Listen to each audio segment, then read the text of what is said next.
A quick search of the term Quran or Islam and science will reveal many articles, books and videos about how the Quran is in conformity with modern science. The conclusion is then that this is proof Islam is the true religion. Here is just one example from the many that makes such a claim. This one is written by a well-known apologist. The full link to the literature is in the description. After citing so-called scientific miracles of the Quran in the following areas, within the conclusion section on page 47, he goes on to say, the scientific evidences of the Quran clearly prove its divine origin. No human could have produced a book 1400 years ago that would contain profound scientific facts to be discovered by humankind centuries later. The Quran, however, is not a book of science, but a book of signs, and it goes on. Here is another well-known book making the claim between Quran and science. But the Quran is the same book that presents the story where Moses splits the sea with a stick and crosses it with the Israelites, the same stick that previously turned into a snake.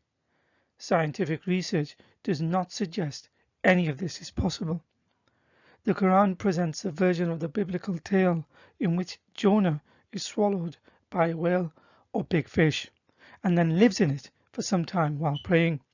Scientific research, however, suggests that a person could not persist very long inside a whale's digestive tract. They will be crushed by it or by the water pressure and almost immediately suffocate.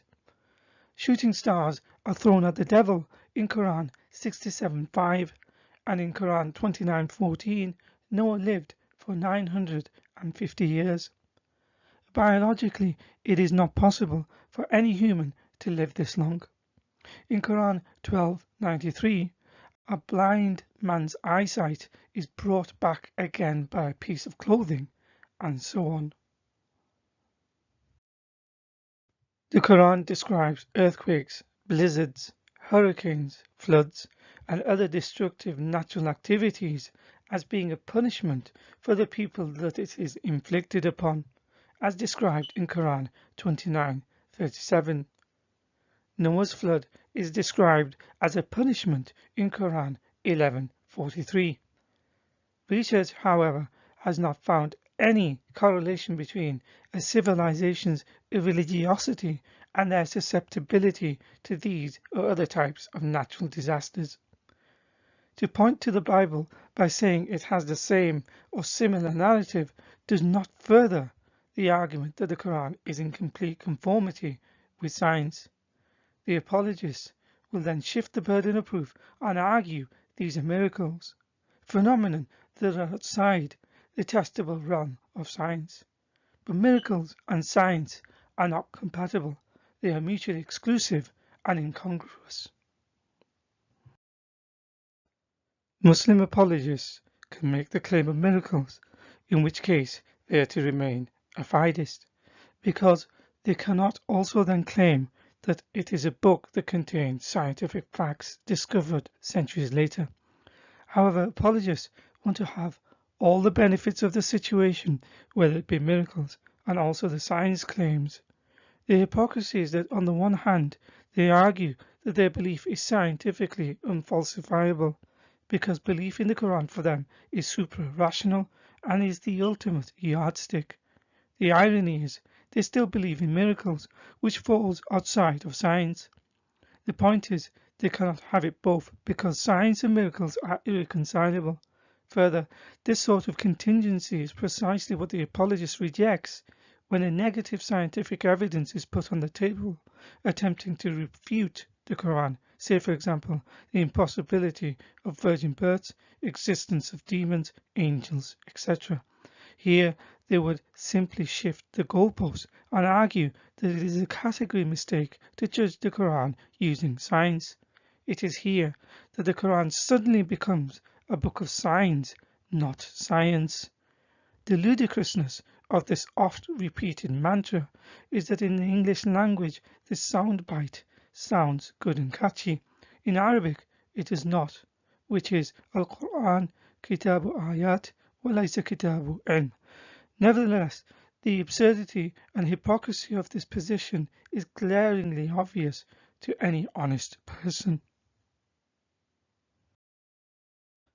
Muslim apologists often argue that the scientifically false propositions in the Quran, such as shooting stars thrown at the devil, and others as aforementioned and exampled, are merely allegorical miracles or unknown in meaning.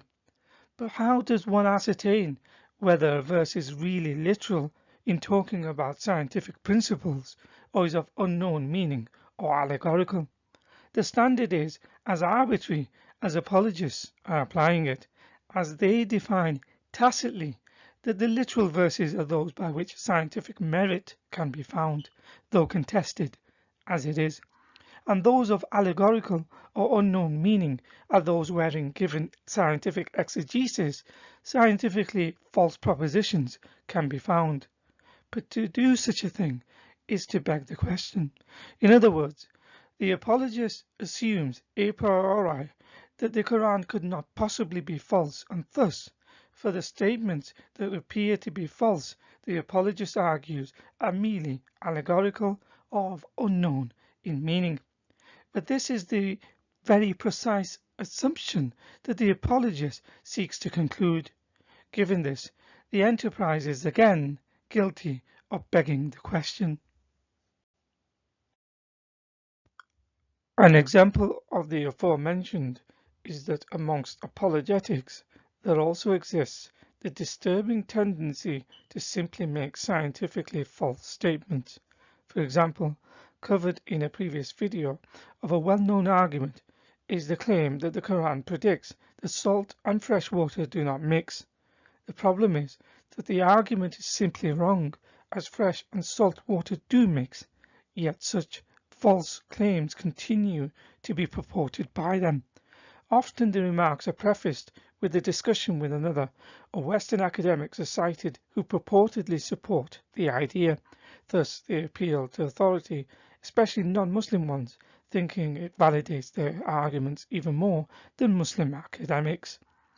Notwithstanding, given the ambiguous nature of the verses and the out-of-context remarks, the same academic who has no understanding of Arabic, the religion of Islam, or the Quran is often deceptively and surreptitiously shown a translation of the verse which has been contrived and skewed incorrectly to fit with a scientific claim. The unaware academic is made to think the Quran is in harmony with the science.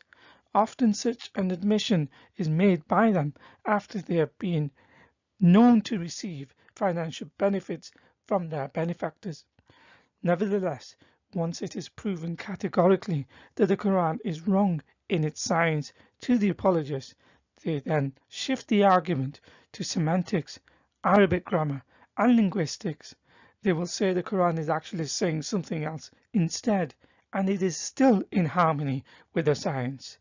Here is a video showing an example of this type of dishonesty. For instance, when we look at Aristotle's words, when we look at the descriptions of the Quran, we see a correspondence. Well, that is you haven't evidence. shown us any correspondence. Yeah, that's the point. That's just a You statement. haven't shown us. This is a statement. Aristotle is like the Quran. How? How? Aristotle also describes the emergence of bones and muscle Right. in sequence. Right. Okay. And it's like the Quran. And it's like the Quran, which But is does Aristotle say the bones come first and then the flesh and the muscles? Does he say that? Are you sure? anybody that works. I'll let you think about this. Well, Anybody that if works you with are livestock you would is that what the I'm not saying it. Can you are you sure? Is that what the Quran specifically says? Absolutely. This is exactly what the Quran says. Chapter we're done 23. Because you just demonstrated the Quran is wrong. Yeah, but How? Professor Myers. Because How is it that's wrong? that's not what happens in Well, development. this is what the embryologists are telling us. The This is embryo- exactly no, what the they're not. embryologists are telling No, us. they're not. Okay. Embryologists- Let me tell you what Keith Moore said. I mean, you can disagree with him. He doesn't like Keith Moore. I don't know why you don't. What he said on the page number 364A of his book, The Human Embryo, that in the 7th week the bones are formed, and immediately after that the flesh is formed, and the flesh, the bones is are clothed with nonsense. flesh. Well, Keith Moore is wrong. He's an embryologist. This is his field. It's my field too. I know he's wrong. You're an embryologist? Yes. Oh, great. Wow. Wow. That's news to me. Okay. So that's wrong, because what happens first is you have differentiation of mesoderm. Right. That within the mesoderm you have segregation into things like embryonic mesenchyme, and then you have these cartilaginous centers that will form bone. Right. And these are forming simultaneously with each other. Right. Simultaneously. Yes. Even if that's the case, the Quran is right, because thumma is very, even if that's the case, linguistically the Quran is right. Thumma literally can in Arabic language means things happening simultaneously. Yes. Yeah. An organization called the Commission on Scientific Signs in the Quran and Sunnah was set to publicize what it calls scientific signs found in the Quran and Sunnah. It was founded by Sheikh Abdul Majid Al-Zindani with the backing of the Muslim World League in 1984, Saudi Arabia. Incidentally, Al-Zindani was one of the spiritual advisors of Bin Laden. Many Western scientists and academics, such as marine scientist William Hay, complained of having fallen into a trap in interviews, while embryologist Gerald Goringer claimed mutual manipulation between the scientists and conference organizers. Geologist Professor Alfred Kroner said in an email reply clarifying his out-of-context remarks during one of the conferences, and has described the proceedings which resulted in his remarks being used by Muslim apologists. Found in the description below, the article in the Wall Street Journal cites these and more accounts. Maurice Bucaille was a French physician who lived in Saudi Arabia as a personal doctor to the Saudi royal family. Naturally, he developed a special relation with the Saudi king, who asked him to write a book highlighting Quranic science. He was financially remunerated by the king of a fortune of $6 million. In 1976, the book The Quran, the Bible and Science was published, which claims to prove that the Quran, in contrast to the Bible, is in agreement with modern scientific discoveries. It was immensely popular across the Muslim world, where it sold millions of copies and was translated into several languages. It is still being touted. Here is a video of a well-known apologist recommending the book to the masses. Bucaille's book became so important that a new term was invented, Bucaillism, which was used for the movement to relate modern science with Islam. Bucaillis have promoted the idea that the Quran is of divine origin, arguing that it contains scientifically correct facts and thus one of the main convincing evidences that led many to convert to Islam because of the large number of so-called scientific facts in the Quran. Despite the many errors in the book, one of which will be highlighted next, Dr. Bucaille had no knowledge of Arabic grammar or the Quran, or specialism in Islam, not to mention no specialism in many of the sciences he claims for the Quran. His impartiality was compromised by his relationship with the Saudi royal family and the money he received from them. Even curiously, despite his claims in the book, there has been no official account that he ever converted to Islam, as one would have expected given the scientific discovery claims he makes for the Quran. To illustrate an obvious tactic he employs, as many have done since, is that he takes a general verse of the Quran, which when read prima facie is not miraculous and could be made by anyone based upon observational analysis. He then embellishes the meaning to a miraculous scientific discovery like he does on page 146 of his book for Quran 22:5, shown here on the left. He then goes on to conclude this is a discovery of modern times. On the right is a full verse, and when read in context it reads, "O humanity, if you are in doubt about the resurrection, then know that we did create you from dust, then from a sperm drop, then developed you into a clinging clot of blood, then a lump of flesh, fully formed or unformed, in order to demonstrate our power to you. Then we settle whatever embryo we will in the womb for an appointed term, then bring you forth as infants so that you may reach your prime. There are a few errors in the verse already. Is it really scientific to state humans are made from dust? Is it really scientific to say after this occurs the process of a sperm drop, then a blood clot, the medical term for which is a thrombus, which is the product of the blood coagulation step in hemostasis? Medical textbooks do not say blood clots eventually go on to form life. In fact, the reverse is more accurate. The Quran then describes the embryo unscientifically and crudely as a lump of flesh. In other translations, it is called a chewed flesh or chewed substance. People in the 7th century AD and before observed miscarriages, and unfortunately women who were disemboweled. The statements as found in the Quran could have been made by a human, so there is not anything miraculous about it. In actuality, people before Muhammad's time gave a better and more detailed account of embryology, which is far more congruent with modern science than the Quran ever does. For example, nearly 1,000 years before, people such as Aristotle contributed to the field and had a far bigger impact than the Quran.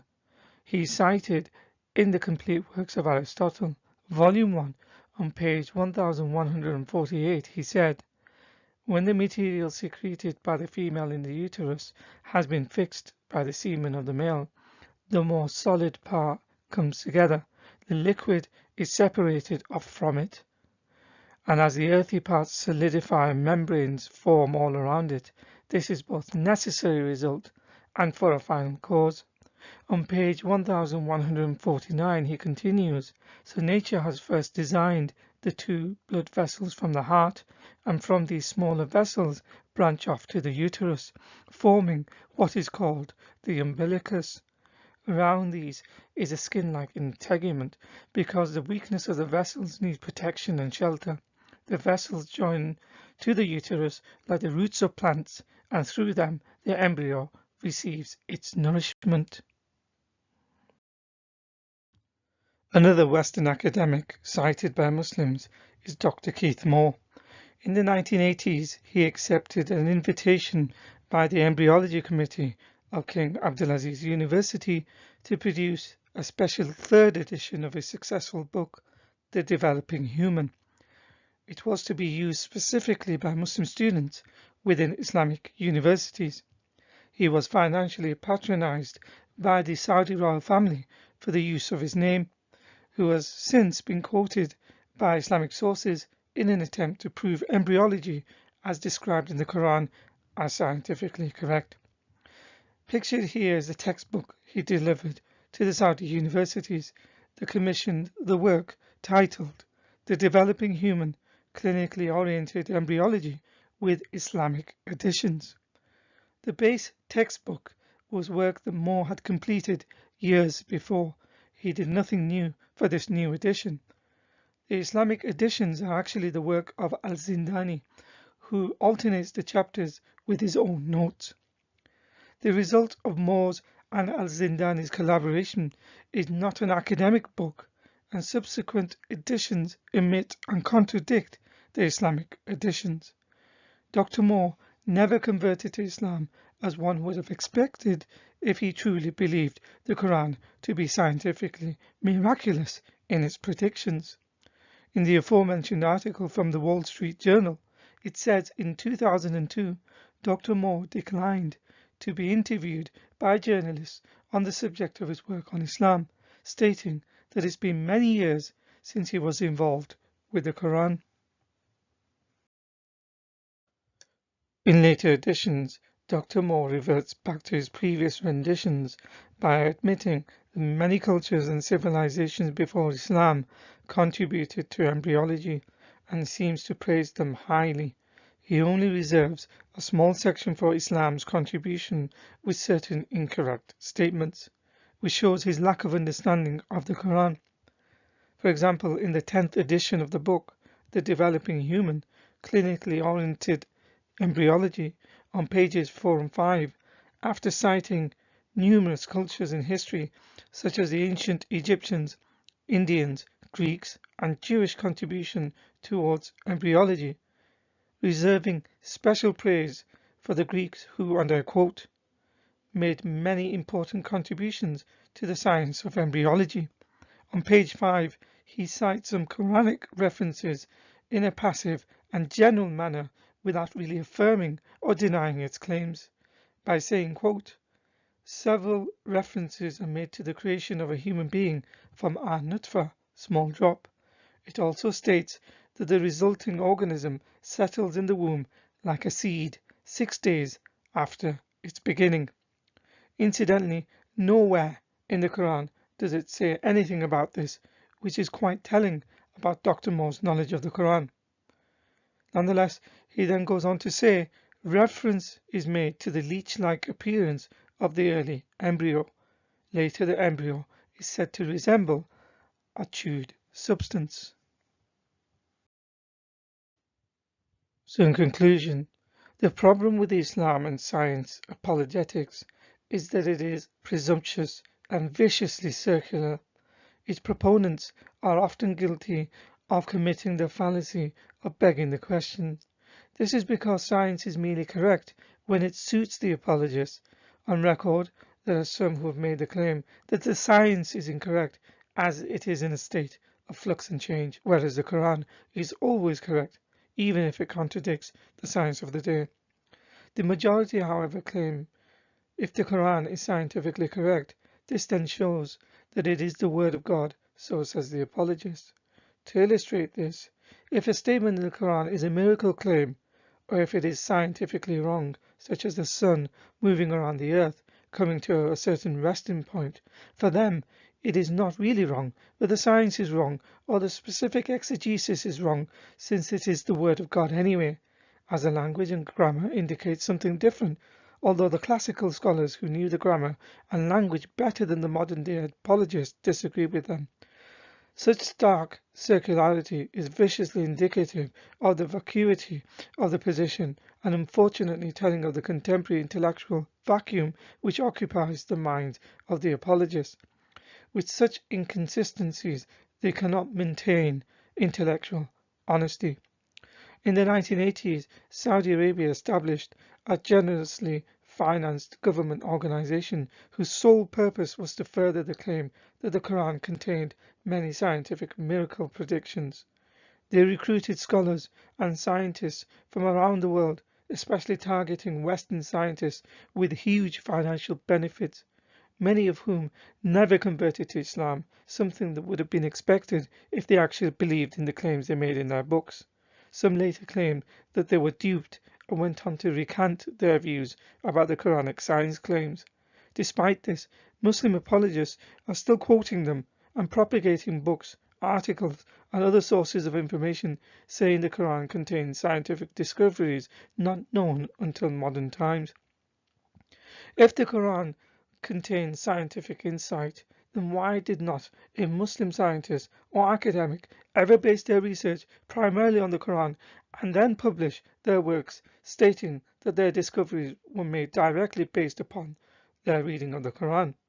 Instead, it took non-Muslim scientists to make the discoveries first, and then from around the 1970s and 80s, only after huge funding and financial rewards for apologists and some academics, to claim the Quran was already making these claims 1400 years ago.